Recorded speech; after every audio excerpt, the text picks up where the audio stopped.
ഇപിയുടെ ആത്മകഥാ വിവാദം അന്വേഷിക്കാൻ എഡിജിപി മനോജ് എബ്രഹാമിന്റെ നിർദ്ദേശം. എഫ്ഐആർ രജിസ്റ്റർ ചെയ്ത് അന്വേഷിക്കും. കോട്ടയം എസ്പിക്കാണ് നിർദ്ദേശം നൽകിയത്. വിവരങ്ങളുമായി വി വിനോദ് നമുക്കൊപ്പം ചേരുന്നു. വിനോദ്, ആത്മകഥാ വിവാദം നിയമപരമായി മുന്നോട്ട് നീങ്ങുന്നു, വിശദാംശങ്ങൾ.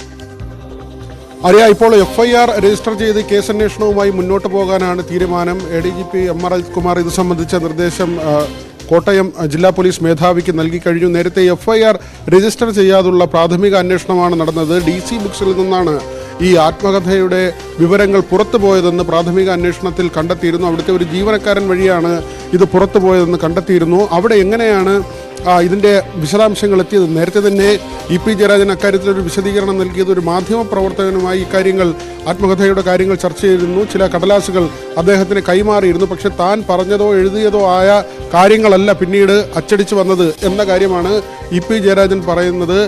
നേരത്തെ സംസ്ഥാന സെക്രട്ടേറിയറ്റ് നടക്കുമ്പോൾ CPM സംസ്ഥാന സെക്രട്ടേറിയറ്റ് നടക്കുമ്പോൾ DC രവിയെ എക്കേജ് സെന്ററിലേക്ക് വിളിച്ചു വരുത്തിയിരുന്നു. അദ്ദേഹം നേരിട്ടെത്തി വിശദീകരണം നൽകി മടങ്ങുകയും ചെയ്തിരുന്നു. ഏതായിരുന്നാലും ഈ കേസ് അവസാനിപ്പിക്കാൻ സർക്കാർ ഉദ്ദേശിക്കുന്നില്ല. മാത്രമല്ല MV ഗോവിന്ദൻ്റെ ഒരു പരാമർശം കൂടി നമ്മൾ ഇപ്പോൾ ശ്രദ്ധയോടെ കാണേണ്ടതുണ്ട്. നേരത്തെ പാർട്ടി ജില്ലാ സമ്മേളനങ്ങൾ നടന്ന സമയത്ത് MV ഗോവിന്ദൻ്റെതായ ഒരു പരാമർശം പാർട്ടി ചർച്ചയിൽ വന്നതായി പുറത്തു വന്ന വിവരം ഇങ്ങനെയാണ്. അതായത് EP തുടർച്ചയായി വിവാദങ്ങൾ ഉണ്ടാക്കുന്നു.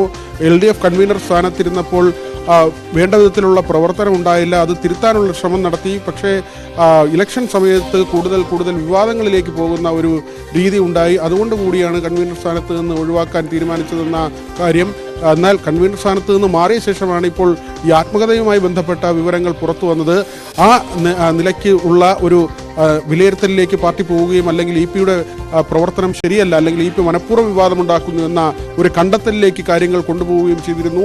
ഏതായിരുന്നാലും ഇപ്പോൾ എഫ്ഐആർ രജിസ്റ്റർ ചെയ്ത് അന്വേഷണം നടത്താനുള്ള തീരുമാനമാണ്. ADGP MR അജിത് കുമാറാണ് ഇത് സംബന്ധിച്ച നിർദ്ദേശം നൽകിയിരിക്കുന്നത്. ആര്യ, വി വിനോദാണ് വിശദാംശങ്ങൾ നൽകിയത്.